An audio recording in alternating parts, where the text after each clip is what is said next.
പ്രഭാസിന്റെ spirit നായികയായി രുക്മിണി വസന്ത്. ദീപിക പദുക്കോൺ പെരുമാറിയത് Allu Arjun Adley ചിത്രത്തിൽ അഭിനയിക്കാൻ. പ്രഭാസിനെ നായകനാക്കി സന്ദീപ് റെഡ്ഡിവാങ്കി സംവിധാനം ചെയ്യുന്ന സ്പിരിറ്റ് എന്ന സിനിമയിൽ നിന്ന് നടി ദീപിക പദുക്കോൺ പിന്മാറിയതിന് കാരണം അല്ലു അർജുൻ അഡ്ലി ചിത്രം. താൽക്കാലിക പേരിട്ട ചിത്രത്തിൽ അഭിനയിക്കുന്നതിന് വേണ്ടി ദീപിക പിന്മാറുകയായിരുന്നു. ഇന്ത്യയിലെ ഏറ്റവും വലിയ ഈവന്റ് സിനിമയുടെ ഭാഗമാകാൻ ദീപിക സന്തോഷപൂർവ്വം പിന്മാറിയെന്നാണ് വിവരം. അതേസമയം സ്പിരിറ്റിൽ രുക്മിണി വസന്ത് നായികയായി എത്തിയേക്കും. ദീപിക മുമ്പോട്ട് വെച്ച ഡിമാൻഡുകൾ അംഗീകരിക്കാൻ കഴിയില്ലെന്ന് സന്ദീപ് റെഡ്ഡിവാങ്കി അറിയിച്ചതിനെ തുടർന്നാണ് ദീപിക പിന്മാറുകയായിരുന്നെന്ന് വാർത്തകളുണ്ടായിരുന്നു. കുഞ്ഞിന് ജന്മം നൽകിയ ശേഷം കുറച്ചുകാലമായി സിനിമയിൽ നിന്ന് വിട്ടുനിൽക്കുകയായിരുന്ന ദീപിക തിരിച്ചുവരവ് പ്രതീക്ഷിച്ചിരുന്ന ചിത്രമാണ് സ്പിരിറ്റ്. എന്നാൽ ആ സമയത്ത് അഡ്ലി ചിത്രം എത്തിയിരുന്നില്ല. സ്പിരിറ്റിൽ 20 കോടിയാണ് ദീപികയ്ക്ക് പ്രതിഫലം എന്നായിരുന്നു സൂചന.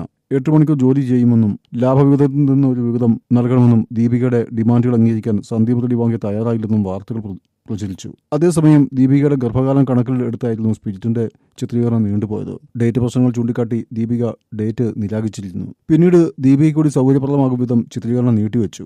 തുടർന്നാണ് ചിത്രത്തിൽ അഭിനയിക്കാൻ ദീപിക തയ്യാറായത്. അഡ്ലി ചിത്രത്തിൽ 5 നായികമാരിൽ ഒരാൾ ദീപികയാണ്. ഒക്ടോബറിൽ സ്പിരിറ്റിന്റെ ചിത്രീകരണം ആരംഭിക്കാനാണ് ഒരുങ്ങുന്നത്.